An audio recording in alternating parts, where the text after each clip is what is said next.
Live from Eyewitness News and CT Insider, a Campaign 2024 special presentation, the 5th Congressional District Debate. Good evening, and thank you for joining us. I'm Erin Connolly, and we want to welcome you here to Connecticut State Community College, Naugatuck Valley. I will be serving as the moderator of tonight's debate, which is hosted by WFSB, CT Insider, and WATR Radio. We are looking forward to a spirited discussion on a number of topics that are very important to voters. So with that, let's introduce the candidates. And first, we want to welcome Congresswoman Jahana Hayes, a Democrat, and her Republican challenger, George Logan. We appreciate both of you being here tonight.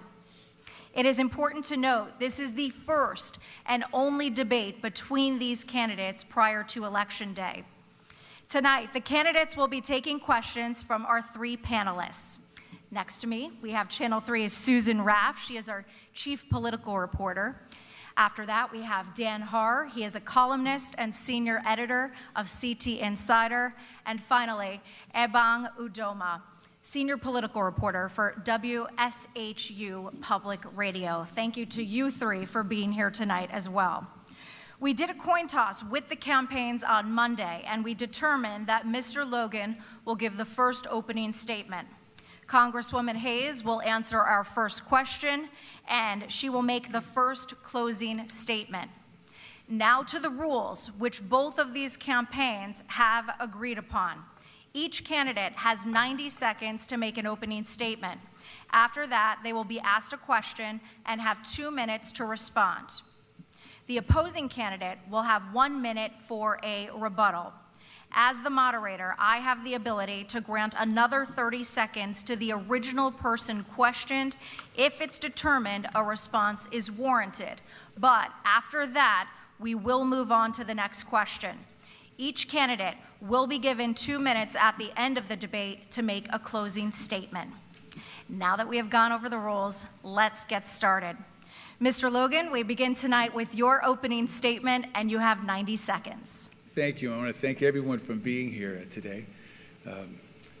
My goal here today is to make the 5th Congressional District the best place to live, work, raise a family, and retire.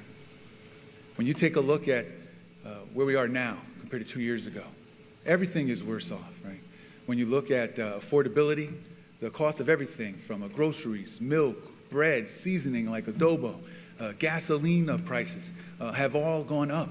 You take a look at the border, right? We've got folks coming across the border illegally, folks bringing in illegal drugs, human trafficking. It's a problem and it's a main issue. My opponent has done little to help that situation over the last 2 years. As a matter of fact, I would claim that she actually made it worse. My parents came to America from Guatemala to make things better in terms of an education for me and my siblings, to give us the opportunity for a better job. And I don't want that dream to end with me. Right now, there's so many people that are struggling to make ends meet. I want to go to Washington, work on a bipartisan basis to reduce reckless, wasteful spending. I want to lower taxes. I want people to have more money in their pockets. I want to secure the borders. I want people to feel safer in their communities. I want to help to fix broken Washington. Right now, it's just too partisan, and my opponent is one of the most partisan members of Washington. We have an opportunity to go in a new direction, and I want to be part of that solution.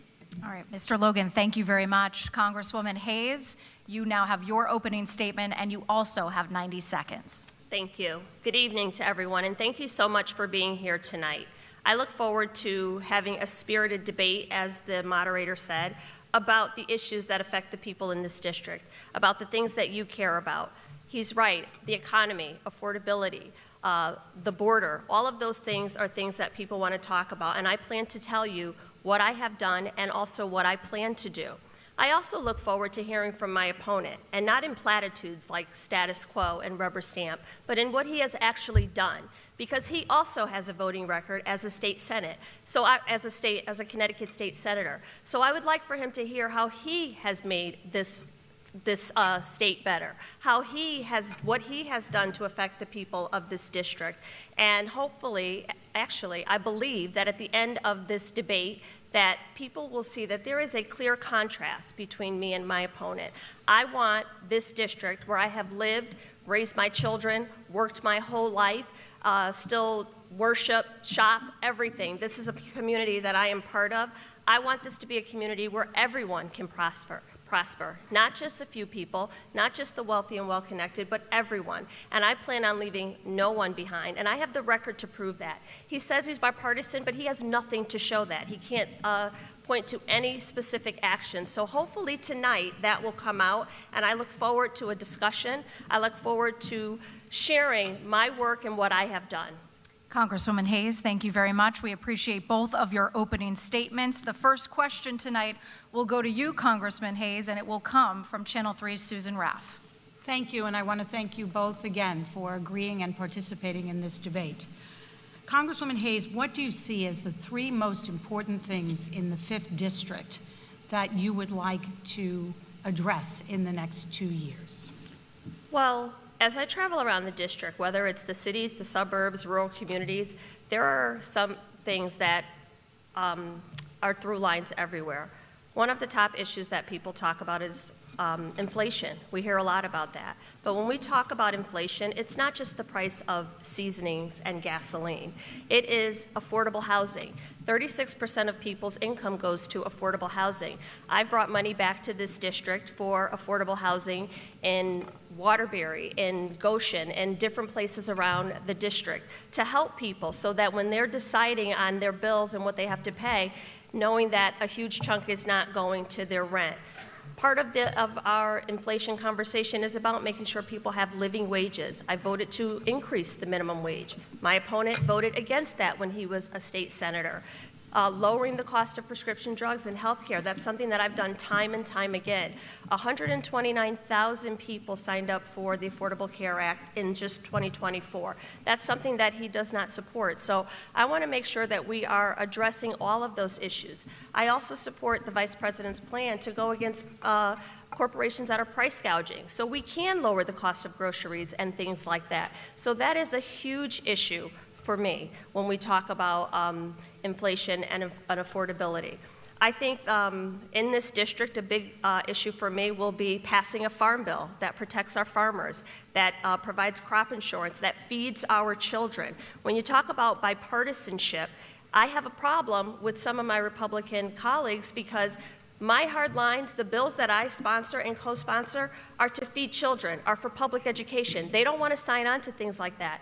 And then I would say protecting our democracy, because January 6th should have been a non-starter for everyone. It is a disqualifying factor, and I don't care what side of the aisle you are on, you should be able to agree with that. And he said that he would not have voted for a January 6th commission. So those are things that I think feed into all the other issues that we're going to talk about. Congresswoman Hayes, thank you very much. Mr. Logan, you now have 1 minute to reply.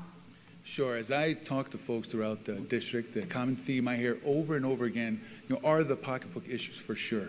Affordability is a big issue.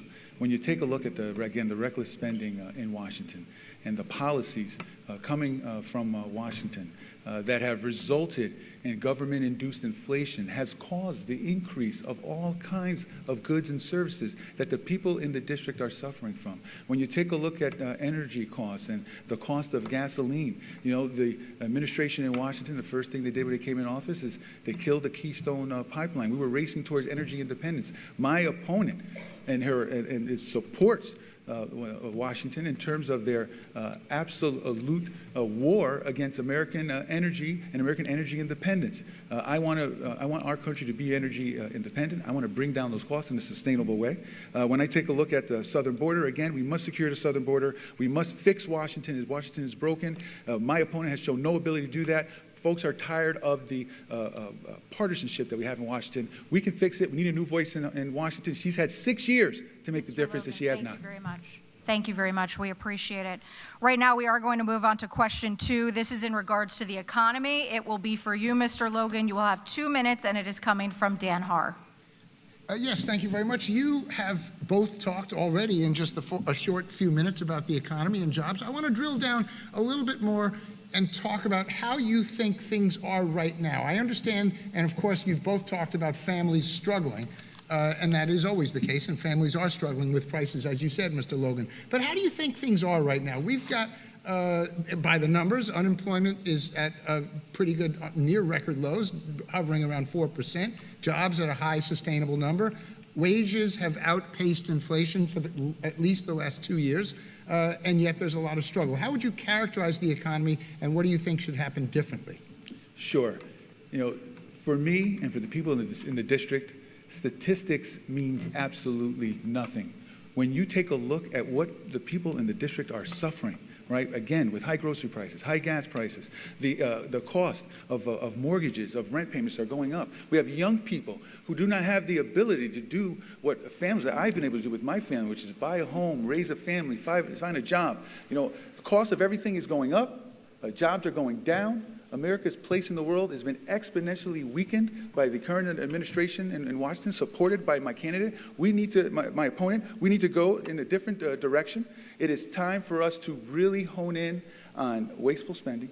It's time for us to reduce taxes, put more money in the pockets of folks. That's going to help our economy. We need to make sure that the government stops putting together these bloated programs that results in deficit spending. Deficit spending is kicking the can down the road. Deficit spending is not only hurting the folks in the district here right now, but shamefully it's hurting our children, which we're seeing now because they can't find good jobs here in Connecticut. It's hard to do. We're not encouraging businesses to grow. We're not encouraging job growth. We need a stronger economy. And I would argue that right now the economy is trending poorly over the long term. We need a sustainable, healthy economy, and we do that with responsible spending. We do that by making sure we focus and make our communities safer so folks will feel safe to live and work. We need to secure our borders. We've got approximately 500,000 illegal guns entering our country every year. My opponent is supporting bloated government programs to give legal counsel to illegal immigrants. My opponent is supporting efforts there to use your taxpayer dollar to bring illegal immigrants and send them to different parts of the country. That is a problem. That is wrong. We need to secure our borders. We need to make Mr. sure Logan, that your time is up. We appreciate it. Thank you so much. Congresswoman Hayes, you now have a minute for your rebuttal. Thank you. I think it's notable that while Mr. Logan is talking about the cost of living and high prices, he doesn't bring up energy costs because when he had the opportunity to do something about one of the things that people in this district are talking about, your light bills, he took a walk on that vote as a state senator. I guess it was too hard for him to make a decision on that. What I would like to do in order to make sure that we are addressing our economy is talk about jobs, unemployment. We have the lowest unemployment rate. The investments that we made during the pandemic have helped for the United States to recover faster than any developing nation in the world. Some of the things that I've worked on is job training programs, but you can't have a job without child care, without our making permanent the child tax credit, taking care of labor so that when we are distributing some of these contracts for these infrastructure projects, $5 billion that came back to the state, that we are paying fair wages and people have jobs that they can feed their families and live in this district. Congresswoman Hayes, thank you so much. The next question will be going to you. This will be about crime and is coming from Ebong. Hello, Congresswoman Hayes. Crime has been a big issue in your last campaign, and it's 2 years ago.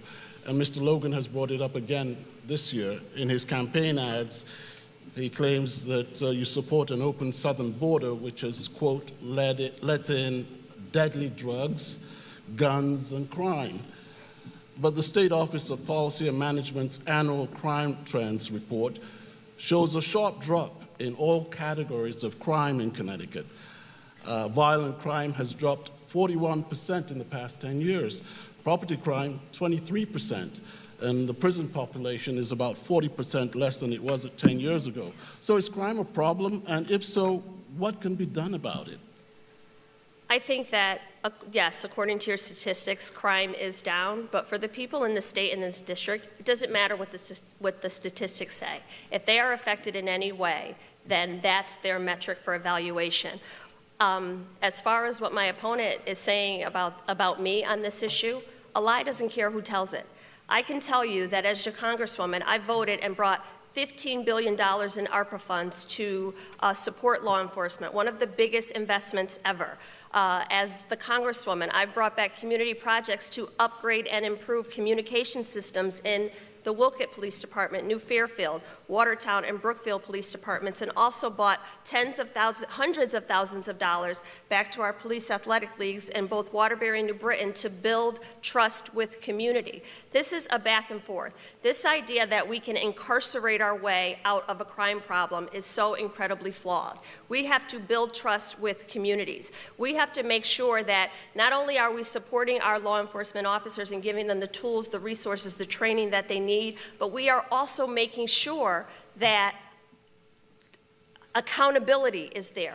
I'm the wife of a police officer. My husband's been on the job for 27 years, but I am also the mother of 3 black sons. And I want to make sure that my sons are not afraid of their encounters with police, and that has to be a part of the conversation. Mr. Logan has a lot to say on this, but again, when he was a state senator and had the opportunity to vote to support the Connecticut State Police for hazard pay and raises in their salaries, he voted against it. So he is introducing himself to this district and deciding who he wants you to believe he is. I offer you to fact check everything that I'm saying, to look at his record and look at the fact that he voted against the Connecticut State Police when he had the chance. So he can say whatever he wants. He can stand in front of any building that he wants to try to convince you of something that you know not to be true, but I know how he voted.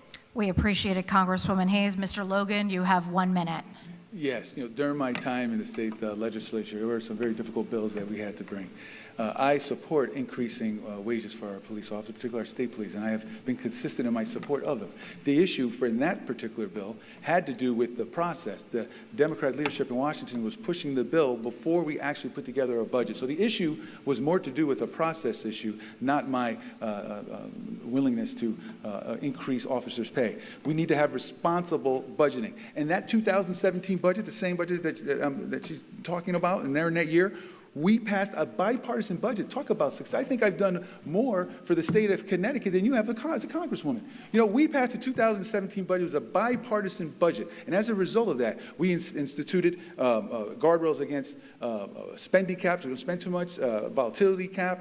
And these things have allowed us to have a multi-billion-dollar surplus that we've done to shore up our budget in terms of our pension debt, shore up our budget, and make sure that we are not doing as much deficit spending as we were before. I've had great success in terms of my time in the state legislature, and we are seeing the results of that now. We appreciate it. Thank you so much. Congresswoman Hayes, would you like 30 seconds to respond? Yes, Mr. Logan talks, I'm a history teacher. I taught civics. The first job of the legislature is to make the laws and pass budgets. So the fact that you voted on a budget is not specific to your successes as a state legislator. You remind me of the kid who is part of a group project and doesn't do anything but wants credit for the final grade. That is something that everyone did. And our state is in the position that it is in now because of the federal investments that have come back to the state time and time again from my time in Congress. All right, thank you. We do have a lot more to get to tonight. The next question will be for Mr. Logan. This is coming from Susan, and it's about the border bill. Mr. Logan, immigration is a big issue in this upcoming election, and it's important to the people in Connecticut. You've mentioned immigration and the border many times while running for Congress. Would you have supported the border bill, the one that was proposed but never brought to the House floor, and why? And if it were to be reintroduced, no matter under which administration, would you support it? And further, would you support a comprehensive immigration bill? Yeah, I will start with your last part of your question. Yes, I would absolutely support a comprehensive immigration bill. We must fix our immigration system, but we cannot do that until we secure our border. That Senate bill, that's what I was referring to earlier, supported by my opponent, that would have brought in 1.8 million illegal immigrants into our country. That's where we would be taking your tax dollars and using it to provide legal counsel for these illegal immigrants. That's where we would have taken your tax dollars to move and transport these illegal immigrants to all parts of the country. You know, my goal is to fix illegal immigration problem. My goal is to fix the immigration system. But first, we must have secure borders, and we need someone who's going to be strong in terms of against crime, in terms of illegal immigration. We can do that. But my opponent has shown no desire, no ability, no leadership in Washington on the border bill. She has just gone stick with her record, a 99% voting record, along with the Washington Democrat leadership. We don't need that. We need someone that's going to speak independently. We need someone who's going to be a voice for you in Washington. Look, when it comes to election time and election season, she comes down here, she goes into the community.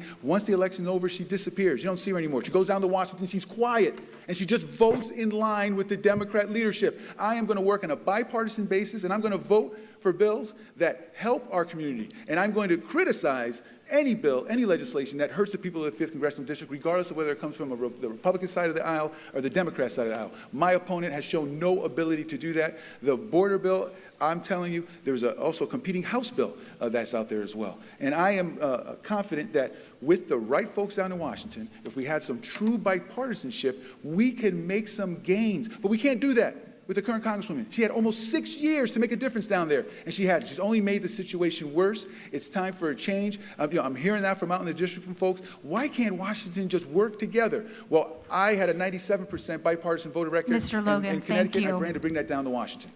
Your 2 minutes is up. I want to go now to Congressman Hayes with 1 minute. I just want to make clear that I don't come back at election time because I live here and I'm here all the time. Mr. Logan, after the last campaign, said that he was going to move to the district permanently. I guess he hasn't gotten around to that yet. And if you look at his record as a Connecticut state senator, he never split with that party. He voted with Senate Republicans all the time. So you can look at that if you would like. But on the border, yes, we need to address our immigration system.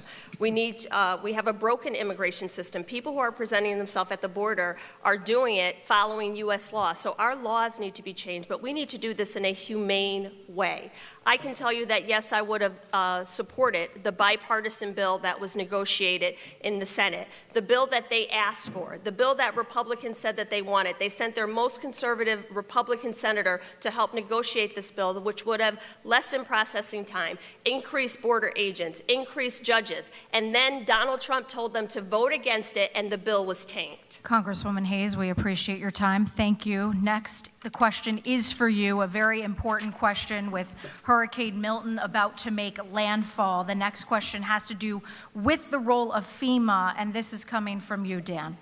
Thank you, Congresswoman.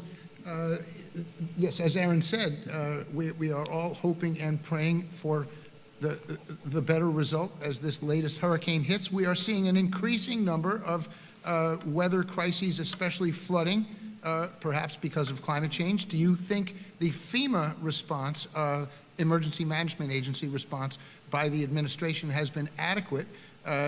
What do you think should happen differently, if not? And in the big picture, do you see Connecticut, which has had its own flooding in this very district, being left out as the money runs out? Should Congress allocate more money? So, yes, I think that one of the things that we did in the Inflation Reduction Act was for the first time in history address climate change for the problem that it is. In the infrastructure bill, we had money for mitigation, for resilience, for making sure that we were proactively dealing with all of these things. By the time FEMA comes in, a disaster has already happened. I can tell you that under Donald Trump, his entire time as president, he lessened or reduced the amount of funding that would go for disasters. People are talking about the money running out for FEMA. Before we left from Congress in September, Democrats tried to push to increase FEMA funding because we knew that with the intensity and severity of storms, we would need more money. Republicans blocked it, voted against it. Every single one of them voted against it, did not want additional funding. When you talk about in this district, and I know my opponent is going to bring this up, as your Congresswoman, my job is not to post on Twitter or take pictures. It's to get people the help that they need.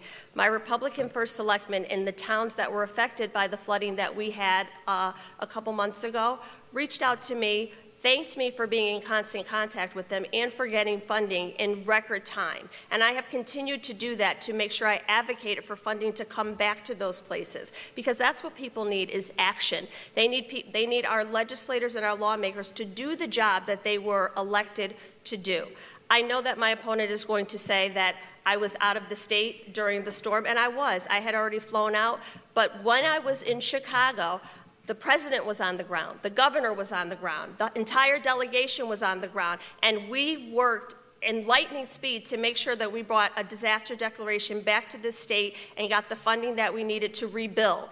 But also, the infrastructure funds that were already in place had already started to harden our bridges, our roads, to make sure that it wasn't catastrophic. Congresswoman Hayes, thank you so much. We appreciate that. 1 minute for you, Mr. Logan, to discuss FEMA. Sure, I'm absolutely in favor of properly and adequately funding FEMA. When you talk about taking pictures and posting on social media, you know, my opponent, when we had those terrible floods in August of this year, whether it's Southbury, Bethel, Danbury, other areas, she went to Chicago. When she knew it was a disaster, she stayed in Chicago, right, for a political party. So when we talk about FEMA, we talk about disaster, we talk about leadership, we need true leadership when you can recognize that your people are hurting, they're suffering. So yes, I went down into that area and I met with people, I met with families to see firsthand what was going on. Look, we need someone who's going to be a leader and that understands when your people are hurting, they need you to be present, they need you to be there. That's what we need to do. My opponent, again, she's more concerned about satisfying her party leadership. She puts them over the people. She does that over and over and over again with her voting record, with her actions, and it's time for a change. We need someone who's going to really represent the people of the district and be there for them. We appreciate that, Mr. Logan. Thank you. Would you like to add 30 seconds? Well, I would just like to say, when it comes to storms and predicting storms, Republicans right now want to get rid of the National Weather Service, to defund the National Weather Service at the very basic. And when you want to talk about politicizing a storm, look right now what the leader of your party is doing when people are actually dying, trying to convince them not to take FEMA funds, not to evacuate, not to listen, trying to convince them that the Biden-Harris administration is not coming to their aid when every Republican governor is saying that they are. You want to talk about partisanship in storms? It's on that side. All right, we do have to stop you there. Thank you so much. We appreciate it. We want you both to sit tight for just a moment because we do have to take a quick commercial break. The 5th District debate, airing live on Channel 3, continues right after this.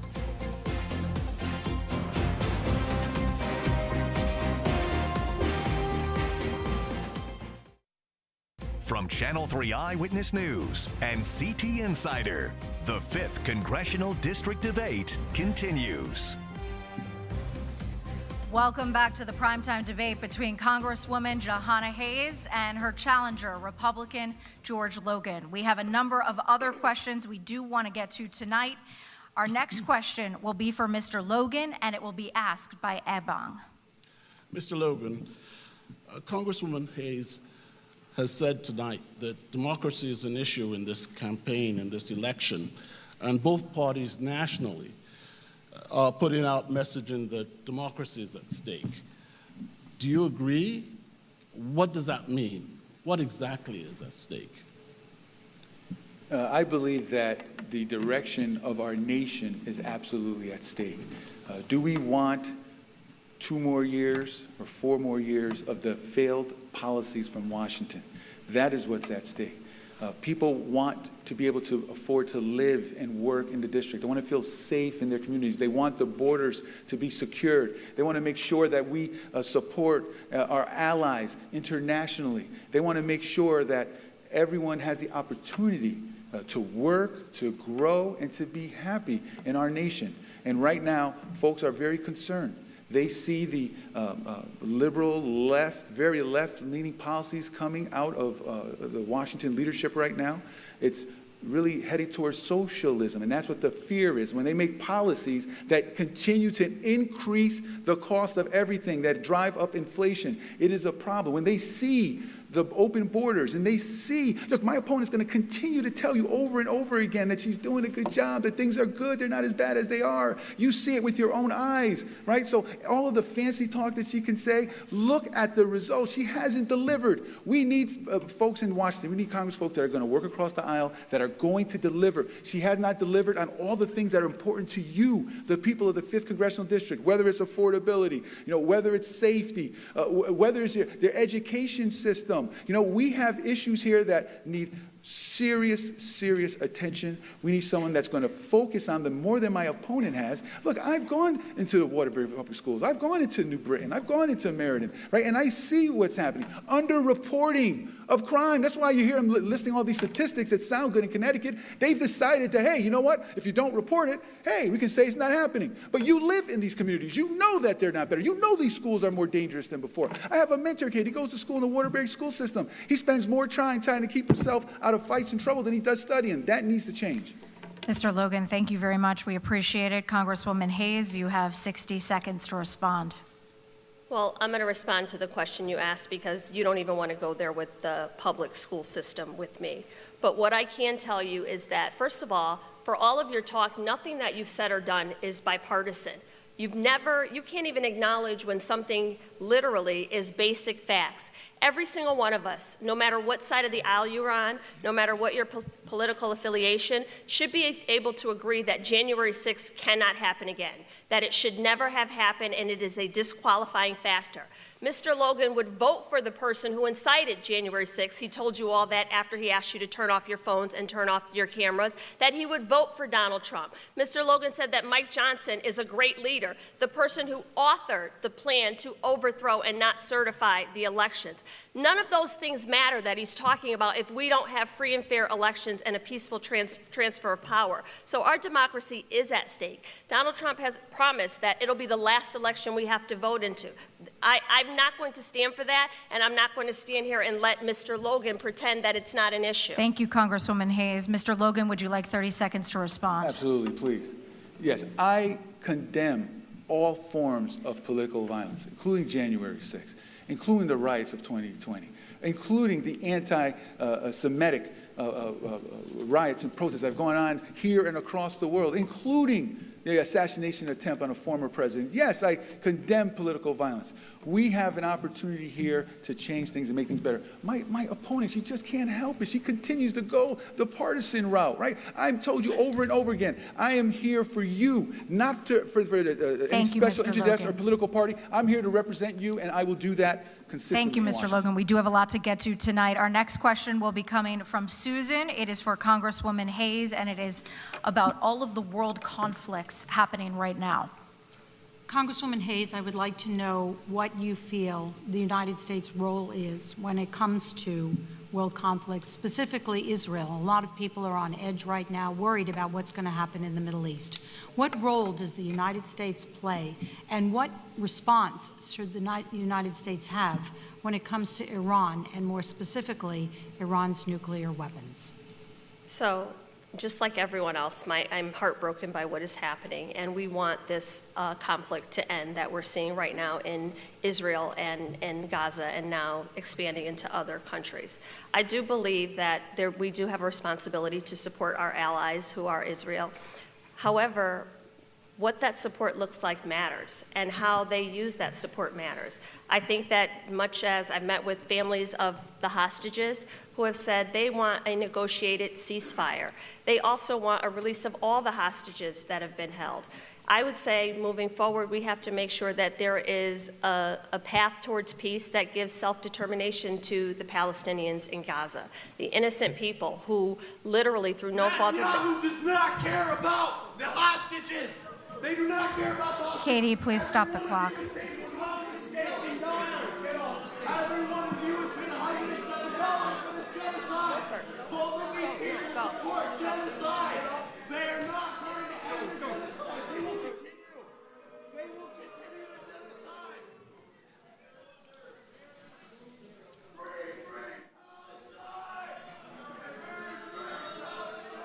All right, we do apologize for that disturbance. It is obviously uncalled for. The rules were given to everyone in this room prior that we need to refrain from speaking, cheering, or anything of the such.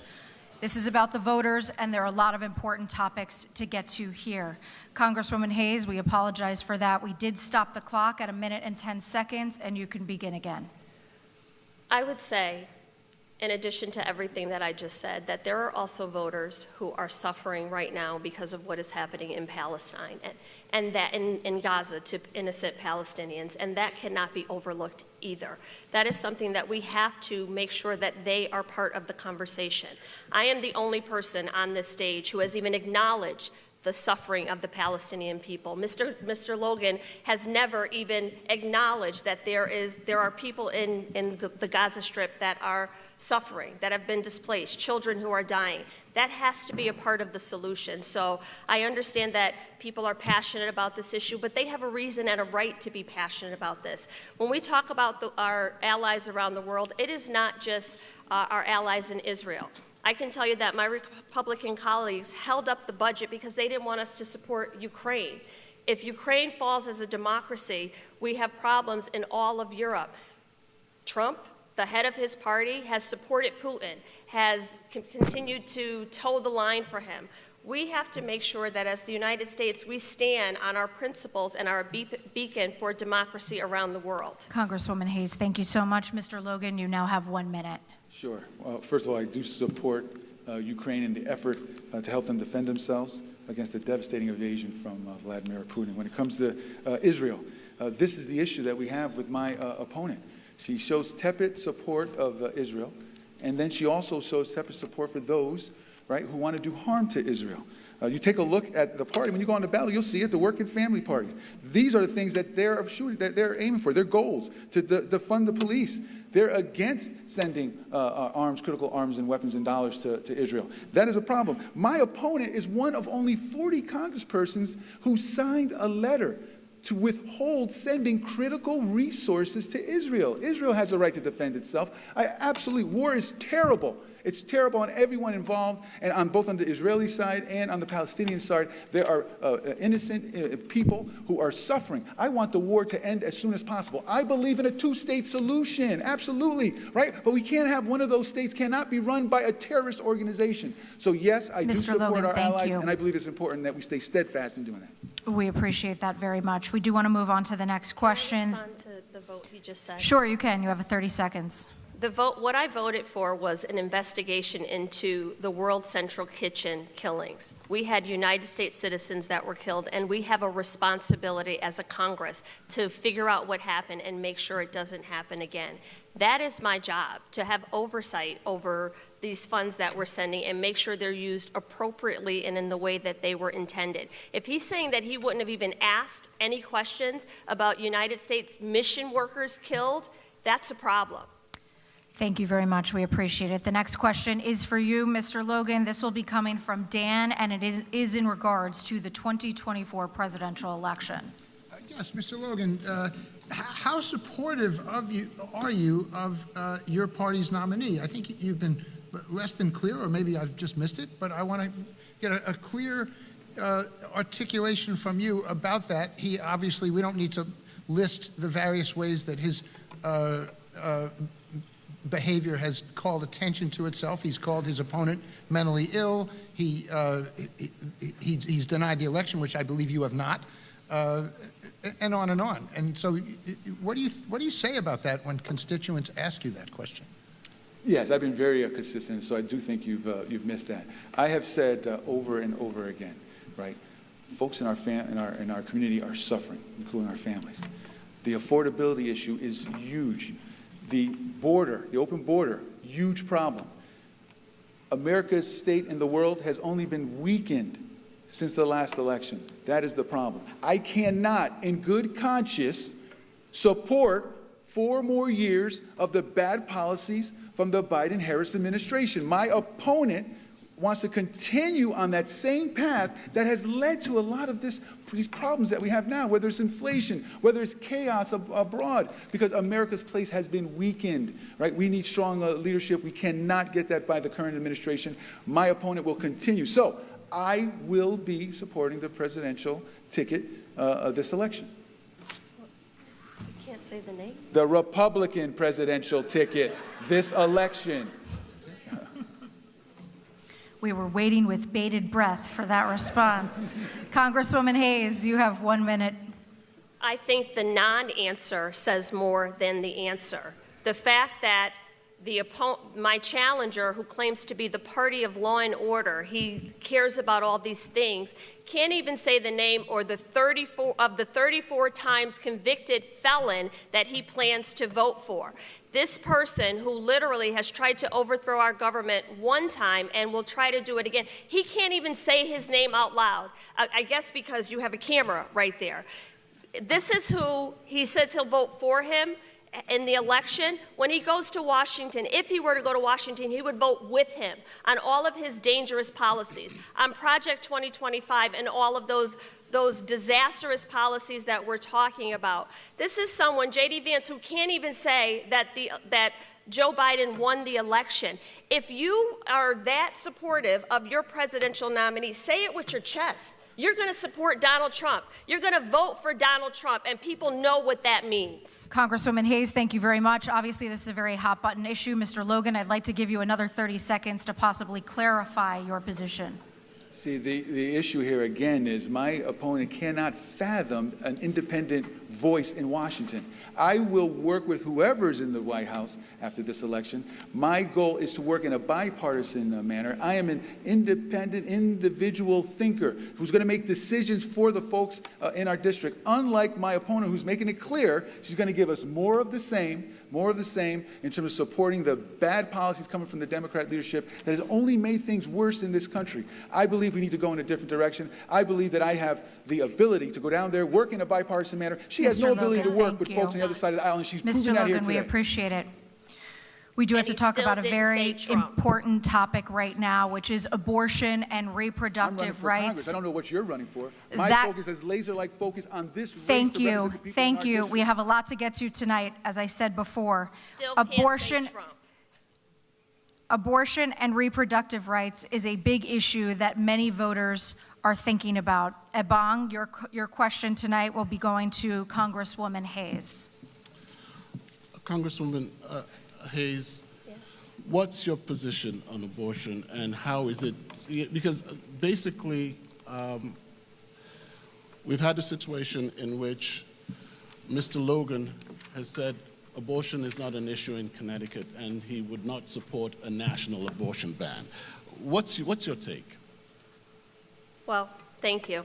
Abortion is an issue for everyone, and I support a woman's right to choose, a woman's right to make her own health care decisions between her and her doctor. Mr. Logan just said he was running for Congress. The congressperson for this state has to weigh in on federal issues on how it affects the entire country from the perspective of the 5th District. I can tell you that since Roe versus Wade fell when was overturned and Mr. Logan said the Supreme Court made the right decision and he would not vote to codify Roe, we've seen over 200 women around the country criminalized, put in jail. We've seen women die and bleed out. I can tell you, I care about those women even if they don't live in the 5th District. I don't want the government making decisions for me, for my daughter, for my granddaughter, and I don't trust Mr. Logan because he's filled out questionnaires and he says that he supports a woman's right to choose, but he also said that he would not vote to codify Roe. Just last week, he said he would join the Republican Study Committee, whose #1 issue, one of their top issues, is the Life at Conception bill. So which version of George Logan would we get on this issue? The one that gives interviews and says he supports a woman's right to choose, or the one who would not vote to codify Roe, the one who would join the Republican Study Committee? It is not his place. It is not Mike Johnson's place. It is not the Congress's place. It is between a woman and her doctor. Roe versus Wade says that abortion should be legal. It has been the law of the land for over 50 years before Donald Trump put extreme Supreme Court justices in place to overturn it. And it says that up until the age of viability. So all of this nonsense about post-birth abortions, which incidentally is murder, infanticide, abortions up to the 9th month, is nonsense. It should be between a woman and her doctor, and neither one of us should even have an opinion or on that issue. Thank you very much. We appreciate it. Mr. Logan, your thoughts. You have 1 minute. Sure. My opponent continues to use the abortion issue for political gain, and that is shameful. And look at my record. As a state senator, I had a 100% voting record supporting women's reproductive issues by narrow, an independent group. I have been very consistent in my support of a woman's right to choose. I support Connecticut's abortion law. I would support, on a federal level, a woman's right to choose as long as it doesn't undermine Connecticut's abortion law, and it's constitutional. I'm the only one on this stage, of the two of us on the stage, that supports 100% Connecticut's abortion law, and I'm going to do everything in my power, right, to preserve it and protect it in Washington. That's where I stand on it, and my opponent continues to tell that lie, spend money to try to convince folks otherwise, and I'm hoping that enough folks are watching this and know. Please, look at my record in the state legislature, look at every interview that I've given, every discussion I've given. I support a woman's right to choose. I think it's inherently important. Your time is up, Mr. Logan. And I support Connecticut's abortion law. We appreciate it. Do you want 30 seconds to respond? I would like 30 seconds. I am not paying money to peddle a lie. Those were your words. I would not vote to codify Roe versus Wade at the federal level. Those were your words. And you have not, you didn't take any votes on this issue. You've given interviews, you filled out questionnaires, but you haven't taken any actual votes. I've taken votes. I've forced discharge petitions. I have tried to sign amicus briefs. And it doesn't stop just at abortion. It's IVF, it's contraception. After Roe fell, we took a vote in the House to protect contraceptives for women, and 195 Republicans voted against it. So abortion is just the gateway. I have to It's wrap just the you there. beginning. Thank you so much. We are going to make this a short question for time. So, Mr. Logan, you will get 1 minute. Congresswoman Hayes, you will get 30 seconds to respond. Susan, this question is coming from you on the housing crisis. 1 minute begins after Susan asks the question. My question is on housing, which is a huge problem not only in this country but here in Connecticut. And despite efforts by the Connecticut legislature to get cities and towns to build more affordable housing, it has not worked. Kamala Harris has suggested giving families a break, I believe $25,000 a year for housing. Is that a good plan? And what would you do to create more affordable housing? So that plan, coming from the Democrat presidential nominee, our vice president, is not a good plan. Because what it's going to do for housing, it is going to actually make things worse. That is why these reckless government spending plans need to go. You know, when you take a look at the housing market, if you start flooding in terms of people more people getting into the housing market without actually doing something that there are actually more housing available, housing prices are just going to go up. It's a simple supply and demand issue. And that's why many of these, cockamamie plans coming from the White House have repeatedly failed, and they keep going to the same well. What we need to do is to make things more affordable so that builders can build more, so that people have more income, more money in their pockets, reduce taxes so they can afford to buy a house, so they can afford to do what I've been able to do with my family, and many of you in the audience have been able to do as well. We need to make things more affordable. We need to make sure that we have responsible fiscal policies, and that is not a responsible fiscal policy. It is a campaign. It's a campaign Thank you, Mr. Logan. That will not work. We appreciate your time. Just as a reminder, Congresswoman Hayes, you do have 30 seconds. Thank you. I hope you all are listening because this is his idea of bipartisanship.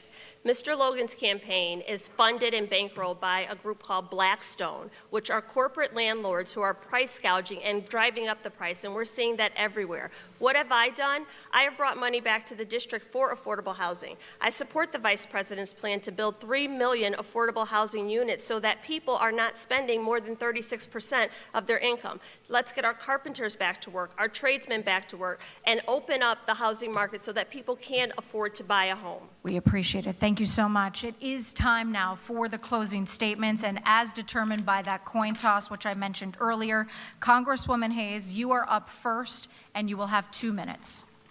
Thank you, and thank you to everyone for being here. This hour went by much quicker than I thought it would, and I welcome the opportunity to answer these questions, so thank you.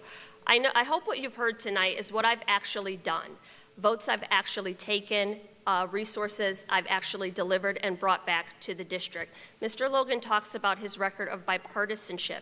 He had 0 bills passed in the state Senate, never moved a bill, never did anything. He voted on the budget. We all appreciate that in the state of Connecticut, but there's so much more to legislating than that.